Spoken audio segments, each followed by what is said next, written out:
Hello and welcome to Linoleum Knife. Sing the theme music. First, what is the theme music? The song that you refuse to put on the front of the piece thing now. I can't sing You can do it. Why don't we have the theme music? Because we don't. Why? Because that's a thing I haven't figured out yet. Look, we're in both ears. We used to now, have theme music, and I think people are getting confused but with all these changes. It was too loud, so we stopped doing the theme music. I have to figure out Sing it. how to. I don't know how. You sing it. Bum, bum, bum, bum, bum, Oh! I thought you wanted me to sing the Mastodon song. No. Da da da da da. Dum dum dum dum bum bum bum bum bum. There you go. Dum dum. Yeah. Okay. So hi. So when is that going to be fixed? I'll get to it. We're in stereo now. That's a good thing that's fixed. Well, we're in mono, but we're in two ears. Well, that's the same thing as stereo. 2 ears equals stereo. Okay, fine. So that's the deal. Across the table from me. No, when is this theme music going to get Dude, fixed? I don't know, all right? The 2 ears thing was Why are you challenging failing enough. at the technical aspects of this podcast? Because I'm not the getting only reason any I help agreed at to home. do it was if you could make this sound beautiful for me. And it does. It just doesn't have a theme song. My talents at talking are going to waste without a perfectly executed technical side. Well, we'll look back on these early episodes and laugh. You will. Yeah, well, I plan to. I'm not laughing now. I'm crying on the inside. Anyway, across the table from me is movies.com film critic Dave White. And you're Alonso Duralde. I am. And you're the Movie Line DVD columnist. And you're some other things. What else are you? If you don't know, I'm not going to tell I you. always forget what you do. God. Well, we work in different rooms of the house, and I pretend you're not here. I'm yards away. I don't know how you could keep up with what I do. I'm an author. That's right. Of a book that we're not going to talk about again until late October of this year. I'm not even going to pretend. We're not even going to say the title. Because we're all sick of it. The title is done for 10 whole months, at least 10 months. Like when the stores start putting out their Christmas decorations in 2011, then we can start hinting at the fact that you wrote a book in 2010 about some things that are... Shh. I didn't say the word. Don't even say the word. You used a word. No, you said it. What decorations did you say were going to go up? Those. Yeah, no, you said it first. Yeah. So shh, you shush. Anyway. And plus, here's the other thing. Because you were gone so often in December, that's why there was no podcast. Yes, that and then you were gone. And because Dave said that we wouldn't do another episode until we figured out how to be in both of your ears. Right, I demand quality for the people to listen to. So the people had to wait until now for us to finally have another episode. Right. But we do. We're back. And you still haven't seen all the movies you need to see. I have not. December was busy for me because of the book that we're not going to talk about. Mm-hmm. So I'm still catching up. But we already have What have you not seen? What have I not seen? List the things you have not seen. I haven't seen True Grit. I haven't seen The Fighter. Right. I haven't seen Blue Valentine. Right. I haven't seen Somewhere. Correct. I haven't seen White Materials. Right. Material. White material. Okay, fine.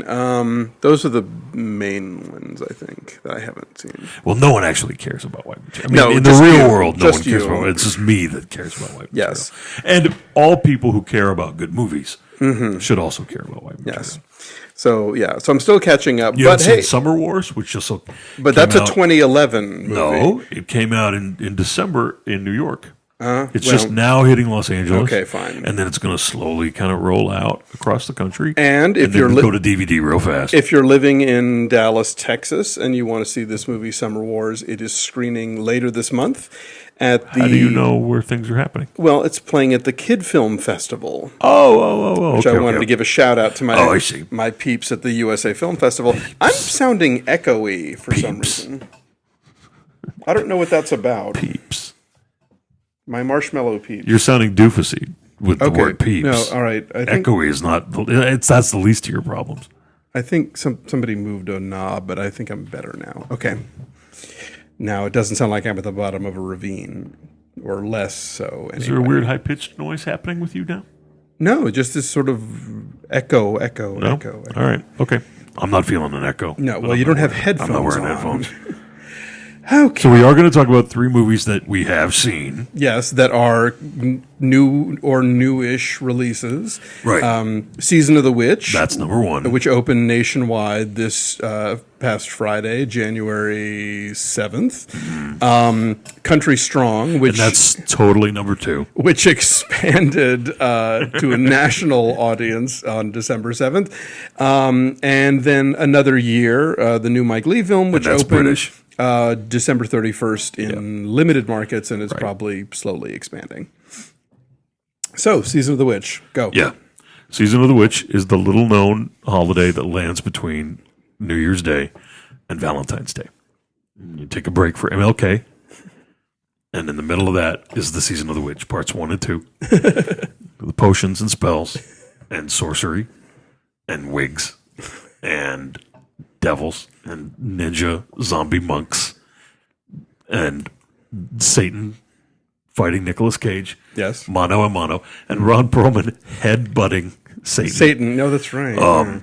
And Nicolas Cage has willowy, shiny hair. It's not shiny. It's straggly and unwashed because he's in the Crusades. True, but he's battling everybody in the Crusades. Here's my favorite part. At the beginning? Well, at the beginning.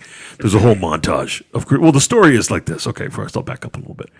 He is a warrior, like this alpha warrior. He and Ron Perlman. Ron Perlman.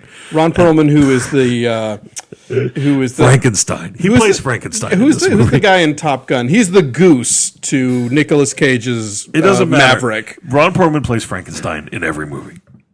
Kind of. Basically. You should talk. What? You've got a big, distinctive look like Ron Perlman does. Yeah, but he's 9 feet tall. Yeah, but people think Ron Perlman is hot. People think you're hot. It's just not. Why are we... When did this suddenly become about me being hot? Because you're talking about Ron Perlman being a Frankenstein, and yes. some people might say, gosh, Dave White, you might not have a lot of stones to throw at that glass house. I didn't mean he was ugly. I just meant he looked like Frankenstein. All right, just checking. Go on. I don't look like Frankenstein. I'm adorable. Yes, go on. Now you made me lose my train of thought. My feelings are hurt. You tell the rest of the plot. Okay, so they're battling through the Crusades, and what Dave is referring to is my favorite part happens at the beginning when there's a montage of the Crusades, and it's like here's the battle of the Gorgoroth, and here's the battle of Gilgalroob, and here's the battle of Flibbity Flib, and every single one of them looks exactly the same. Like they were all shot pretty much probably on the same day. On the same day, on the same tract of land. Except one time it's snowing. Right. That's the different battle. And so that's great. And that's at the very beginning, that's what happens in the movie. And you know kind of what movie you're in for after that. Because everything the background looks very, green screeny and cheap. And they go home. From the Crusades, they're fed up. They don't like God anymore. They don't want to kill people for God because they have to kill women and children. Right, they have to kill innocent people instead of other holy warriors, Saracens or whatever. And they go home to their little village, and the Black Plague has come, and they are upset about that. And then the people in the town are like, "Oh, this witch did it. She made the plague." So they go to the cardinal. And the cardinal is played by Christopher Lee. You don't recognize Christopher Lee. He's got a big tumor on his face. Great. And then he's like, you must take the girl to this faraway abbey. They don't really say why they have to take him to the faraway abbey, do they? Why do they have to go there? Because the very, very beginning of the book, we see the priest with the special book, and he reads the spell that makes the witches. Oh, you have to go to that priest because he's the only one that knows the spell. Well, the monks at the abbey have the last copy of the book. Oh, yeah, that's right. But then the plague gets to them, and the devil gets to them too, and they become undead zombie monks. Right, like devils go in through their nose. Yeah, devils fly into their nose, and they fight and stuff. Yeah. And so basically, they've got to take this girl who is pretty much a witch.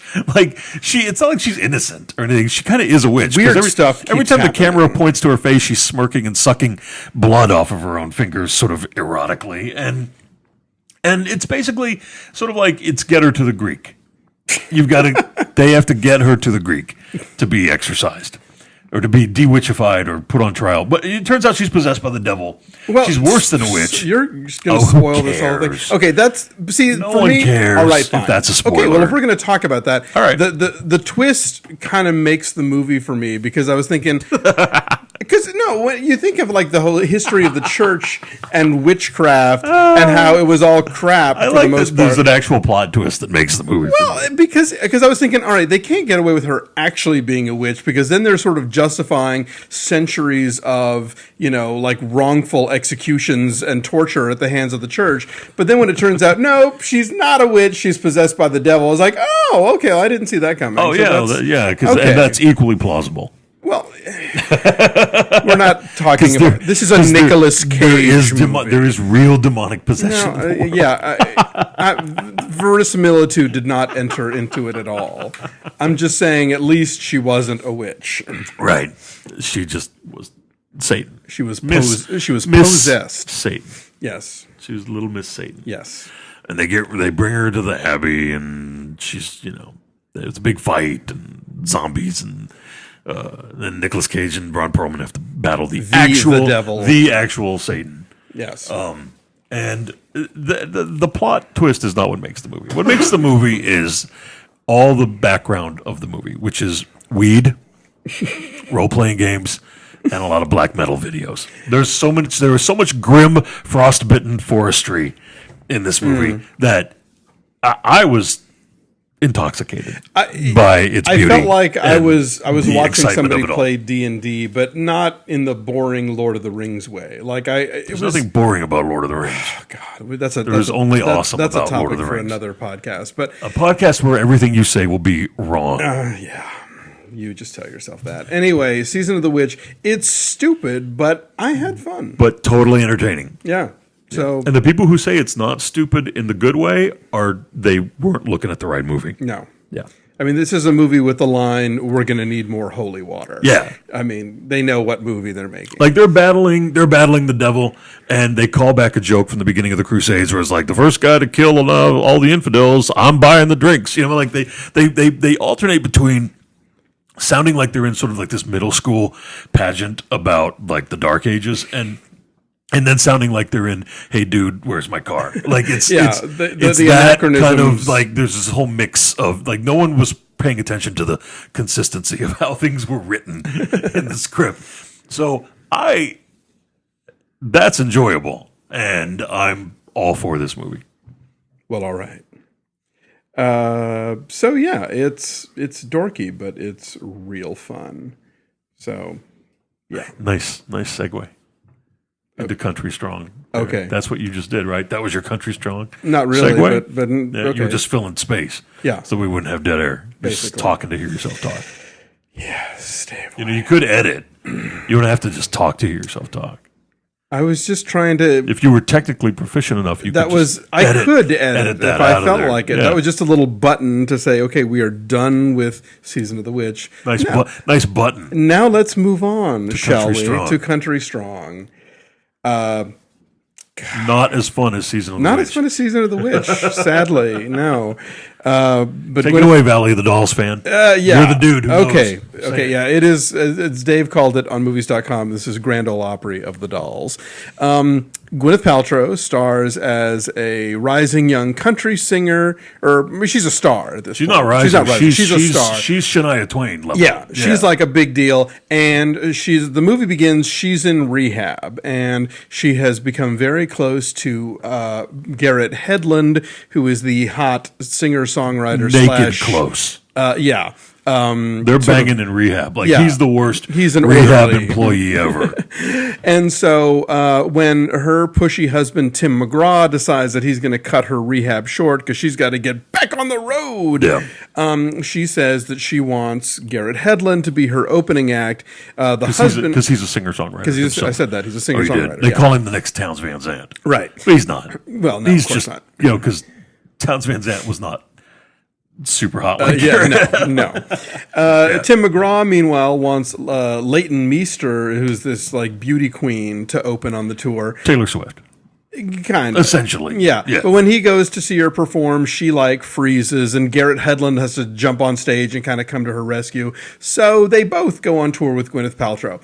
And then you would think from the ad campaign that this movie is all about Gwyneth Paltrow and how she overcomes blah, blah, blah. And becomes country strong. Right. Or is country strong or whatever. But it's as much about Garrett Hedlund and Leighton Meester as it is about Gwyneth Paltrow. And she ain't all that country strong. She's kind of a mess. She's a country crock. They took her out of rehab too early. They pulled her out of the oven before she was done. Yeah. And she's not ready to go back on the road. She's not ready to sing. She's not ready to promote the album. She's not ready to tour. She's not ready to do anything except carry around a literal wounded bird in a box. In a cigar box. I'm not making that up. Yeah, metaphor alert. There's a tiny little bird it's a metaphor bird, and it sits in the box. And every single person in the movie gets a turn at holding the bird in the box. And my favorite person who holds the bird is Tim McGraw, because they don't let him sing at all. He's the one actual country singer in the movie, and he doesn't get to sing.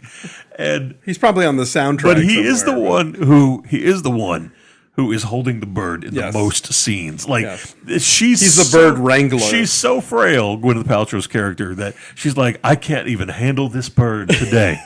You gotta be the bird's papa and handle the bird, carry it around everywhere we go. Everywhere we go. To the press conference, on the road, in the bus, in the hotel, at the Piggly Wiggly, at the Denny's. It doesn't matter where we are. You keep that bird in your hands. Because it's symbolic. And you actually see Tim McGraw holding this little box with the bird in it in a lot of scenes. And feeding it with an eyedropper. You're like, doesn't he have enough problems? Like, he's like this driven tour manager, and he's got to deal with this stupid bird. Like if he really was that attentive to something, you would think it would be to the wife, Gwynnie herself. But no, it's like he's suddenly, he's charged with the care and nursing of this wounded baby bird. One of my favorite parts is when they're in bed not having sex, and Gwyneth Paltrow says, "Honey, am I talented?" And you just know Tim McGraw's thinking, "Oh God, I've been here a million times." No, do you ever? No, that's not true. Do you ever think Faith Hill ever questioned one moment of her life or talent? A good point. Probably not. She did not. That would require introspection. She's country strong. You can tell. You can tell who wears the pants in that house. I saw them at Fred Siegel once. Oh yeah. I was in there. I don't know, probably buying a Christmas present or something for somebody. They walked in and. They were looking at all the, $500 Japanese blue jeans or whatever. Right. It was funny because the Fred Siegel people were like, "We don't know who you are," but they always do. But he just followed her around.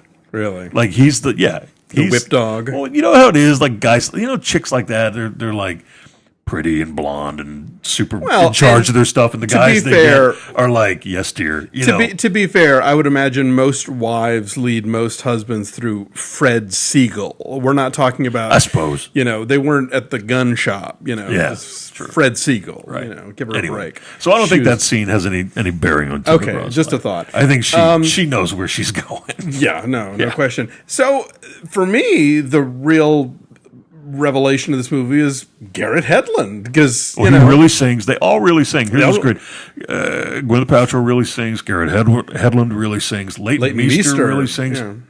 They all sing really well, and the songs are okay. The songs are good. Like if you like contemporary country music, and if you don't, then you're not going to like any of it. But if you like contemporary country music, they're good songs. And I think they're the only good thing about the movie. Yeah, but it's a dumb movie. But Hedlund except for the parts where Gwyneth is drunk. Well, those are great because she's waving the bottle around, and you get to see her on this one scene where they've dancing on a bar, lost her for the day, and they find her in a biker bar, and she's dancing on the bar, and they're all like going, "Woo, baby!" Yeah. And she's like, "These are my new friends." Yeah, didn't buy that for a second. Dr. Roxo is what's happening in this. She was when I reviewed it for HitFix, I said she looked like she was Grace Kelly trying to play Ma Kettle. Right. Like, I didn't buy. She's just got too much of that sort of patrician veneer. Here's the other thing that's weird. They don't let her sing until nearly the end of the movie. She does that Oh, little that's true. acapella bit for the Make-A-Wish kid halfway Right. through, but well, that's no, she's it. got a guitar. That's not Kind of, but it's unplugged. but she, yeah, but you don't she gets really the get big She don't song get any at the big. end. She don't get any big numbers until the end of the movie. But I really did like Garrett Hedlund, and I thought that he had a he's kind great. of he has this sort of like Brad Pitt. He's very film and movies charismatic, sort of. and yeah, oomph. he's So- going to be a big star. Yeah, and which you would not get as much from Tron Legacy, which we both like, but he's not nearly as dynamic in that movie as he is. I was kind of impressed with Leighton Meester too, and I don't watch Gossip Girl, and I've really only ever seen her on Fashion Police, as a don't. Yeah, as the anti-Blake Lively. How much? Yeah, how resentful is she of Blake Lively? Oh God! I Vogue can't magazine imagine. and every fashion person in the world cannot stop kissing Blake Lively's ass. And then Leighton Meester goes up to some event. And she's like, "Look, everybody, I'm wearing something avant-garde too," and it's a disaster. Yeah, Poor thing. It's great. So I hope She redeems it all by being pretty good in this movie. Yeah. So we wish her good things and I'd better rather hear her outfits. sing country songs in a movie than like Miley Cyrus. Well, okay. And I've seen all the Miley Cyrus movies that have been made. What, both of them? 3 of them. I've seen the concert movie. I've seen the concert Hannah movie, right. Montana movie that was narrative, Right. where she lives with I Rascal saw that Flatts with on you, that porch. yes. And then The last and then whatever that song or one, the whatever. last song where the kid sets a church on fire. Yes. Yeah, whatever that was about. Where she's all Danish death metal. Something. Yeah, she's kind of gothy at the beginning of the movie, which is pretty hilarious. And that's pretty cool. Okay, so let's wrap up with... Not good. Country Strong, not good. Yeah, no, not so good much. songs, good Garrett Hedlund, good Leighton Meester. Yeah. Gwyneth Paltrow sings really nicely. Watch it on HBO. Go see it for that bird. Some Sunday afternoon. Go see it for the bird. The bird's really great. For the stupid bird. Okay, we're going to wrap up with Another Year, which is the new Mike Leigh movie, and it's real good. And it's a bummer. Yes, but it's also funny. But how is it funny? Where is the funny stuff? I don't remember there being funny. It's funny in the sort I of... think this is a good movie, by the way. I'm not complaining about it. Yeah, I think it's funny in the observed human behavior kind of way. I just think it's really sad. It is sad. nothing It's funny about it's it to me. cringy, but it's also, I thought it was funny at times. I wasn't laughing at anybody. I wasn't mocking anybody. But I think there is humor in the film just in the way that they interact with each The other. only thing I think... Well, explain what it's about. Explain what Okay, it's so Jim Broadbent and what's her name? about. Ruth Sheen. Ruth Sheen. They are an old married couple. They've been married like 40 years or something. Yeah. And they are... He's a geologist and she's a therapist. Right, and they're almost unnaturally happy. Like they're that old couple who are content. They go to the community garden And they go to the every community week. garden every week, and they do their gardening, and they cook meals, and they have like Exotic gourmet. they travel, and they're just they've got an adult son that And he's a he lawyer. loves them, and he's a like lawyer, a public and they're advocate. really, like, good guy. They're a very happy couple. They've been happy their whole lives, but here's the part about the movie that I don't get. In spite of the fact that I like the movie a lot, how is it that these happy people only know super miserable sods? But that not all. Yeah, everyone No. except the son The main ones that we see are in their lives brutally are unhappy. a big mess. But remember, they have the picnic that Leslie Manville shows up late to, and there's non-mess people there. Oh yeah, that's there's right. the black But those coworker people and the don't. baby. Those people don't get any play though in the movie. No, the movie focuses on like their friends and relatives who are the most messed the up. And- ultra sados. exactly, who and how are around them this at all couple has to times. sort of like, cope with them and accommodate For a them. full year. Yeah, basically. Like, it's not until the last scene of the movie until the therapist finally says, I think you should get professional help. Which they've all needed all along, this motley crew of friends and family. The thing I like the best is the moments where they're sitting around talking about how great their lives are, and all their bummer friends are sitting there going like, well, F you, man. I could have gone to New Zealand and Papua New Guinea too if I'd had some money and someone who loved me. And what's great about Jim Broadbent and God, what is her name? Ruth Sheen. Ruth Sheen is that they kind of sit there sort of like, yeah, our lives are fantastic.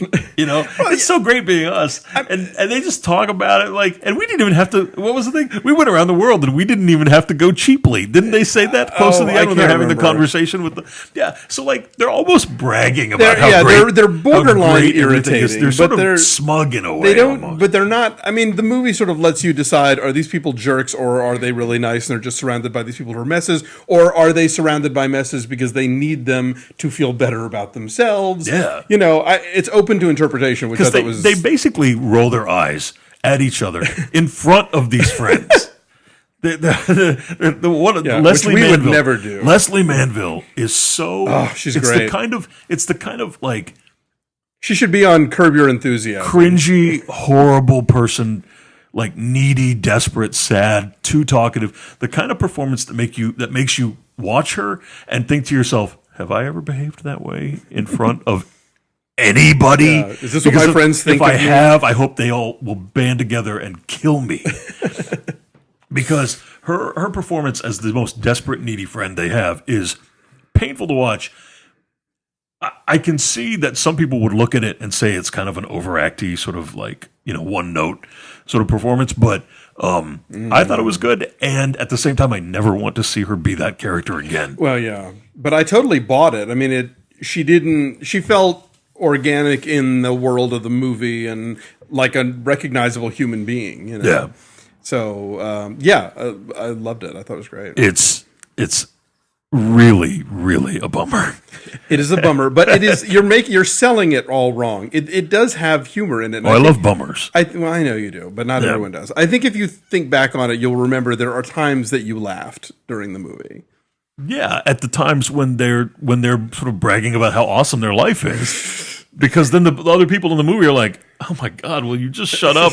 I've got cancer." Like it's this whole. They're not that okay. I think it kind of is that bad though. Like the drunk. There's that other friend who's the drunk, right? And he's just he's clawing at Leslie Manville, like trying to get just wants to touch her one time. Like and she's not having, and she hates him, And then the son comes home with a girlfriend, and Leslie Manville hates the girlfriend, and everyone in the movie is effed up. Yeah, Leslie Manville finally gets her car, and then all she does is get lost and pay tickets and have it towed. It breaks. It's just one thing after another. But it's really good. You should see it. It's a slice of British life that you don't want to look at. The British life you want to look at is the King's Speech, where royalty, attractive royalty, cuddly attractive royalty in great vintage clothes, and who never existed. The best Fortnum and Mason tea that money can buy. Yes, royalty that pretend like they don't speak German when they totally do, as we found out. So thanks to our friend Mark Davis, who laid it all down about how every single thing in the King's Speech is a big fat total lie. Everything is a lie. Yes, essentially in the King's Speech. It sort of kind of happened that way, but mostly it didn't. Yeah. No. And it's funny. We were talking the other day about how like Oscar season, the way that. But again, in spite of that, I just don't care because that's the kind of British movie I like, and those are the kind of royalty in British movies that I really like. We were talking about how an Oscar season, the way that one studio will try to sabotage another studio's historical drama is by pointing out that it's full of crap, and like everybody acknowledges that The Social Network is not exactly what happened, but no one seems to care. Right. So I think there's people that annoys people up to a certain extent, and then they're like, whatever, I like the movie. Yeah, it doesn't annoy me at all. I don't care if things are real in movies. I don't care if someone's calling us. Yeah. Pick up the phone. Hey, guess what? You're on our podcast. Who is it? Gray, we're recording a podcast, and now you're on it. Oh, fun. This is Gray Drake, host of the Popcorn Mafia and previous owner of our podcasting equipment. Yes, we didn't make her call on cue or anything. No, you know what? I just called Alonso's phone and then called Dave's, and now here I am. And I think that it's fate. I'm really honored to be a guest here. I'd like to thank Jesus Christ and my mother. What do you want? Also, I'm calling because we're fabulous people that need to go do fabulous things, but I'll let you get back to recording. All right, we'll call you back when we're done. Okay, good. Bye, sweetie.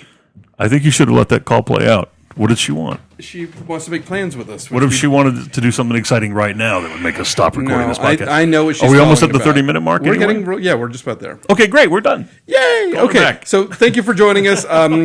Tune into our friends podcast, Great Drakes. There's going to Popcorn be... Mafia. Yeah. The Comedy Couch with Dennis and Tony. Blowhard with Malcolm Ingram. And whatever else. And other ones. If we forgot you, sorry. Sorry. Yeah. But you're great too. We love you. What? Make sure there's theme music next week. Yeah. For the intro and the outro. Do it. No, that's the intro music. The outro music needs to be something heavy. No. Yeah, to balance the you and the me. Heavy. I'm the yin and you're Heavy and harsh is how that outro music needs to be. And there needs to be it. Now that we're in stereo, we need to up the ante on the production slate and make it happen. This is a learning process. You just have to be patient. I'm learning that you're not very good at the technical aspects. I never said I was. Well, get with it. I'm just better than you, which doesn't take much. All I'm here to do is talk. And that's, yeah. And I'm doing that successfully. Thank you all for joining us. Drop us a line at linoleumpodcast@gmail.com, and we promise we'll actually be here next week.